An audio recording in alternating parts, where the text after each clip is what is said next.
So if you're ever tall, if you ever like find yourself being really tall, and you're like 6'2" or 6'3", you'll notice people treat you differently than if you were really short.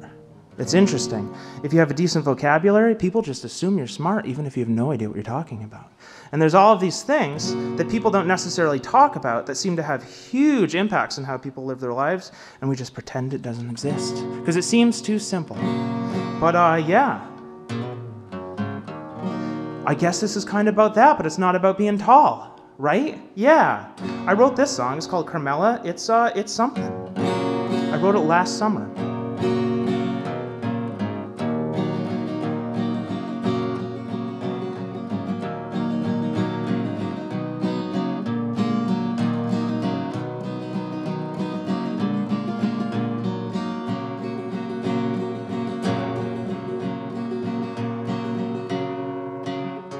Sorry about that.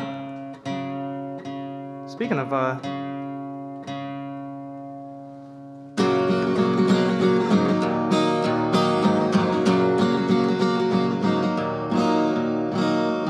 Carmella was sweet and pale as the petals of flowers that bloom under light of the moon.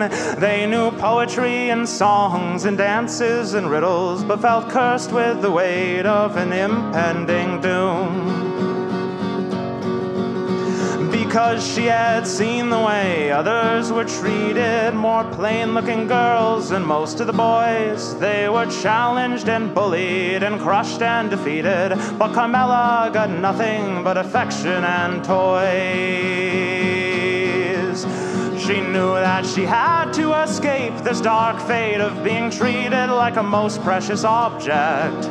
She knew to escape it before it was too late. The shape of her future was hers to protect. So she got some black ink and a few safety pins. Before she could rethink, she stabbed through her skin. After only an hour, though the pain made her cry, she had etched in the outline of a crude butterfly. When her folks saw her arm, they were stunned and confused. They thought that they must be to blame, but her pleas went unanswered, her help was refused, for she sought to start living without beauty and shame. Baggy clothes and short hair and a new way of talking drop eyes from their unconscious search. Less polite manners, a swagger when walking, all can be managed if you rehearse. But she'd wonder sometimes, was she losing herself? Was she forcing a change for a shot at fair terms? And she wanted meaning, not comfort and wealth. And she had just one shot, so her ambition burned. Carmella got glimpses of what she surrendered in the lives that her female friends led. Babies by 30, puffy and tender, husbands that worked to keep them overfed.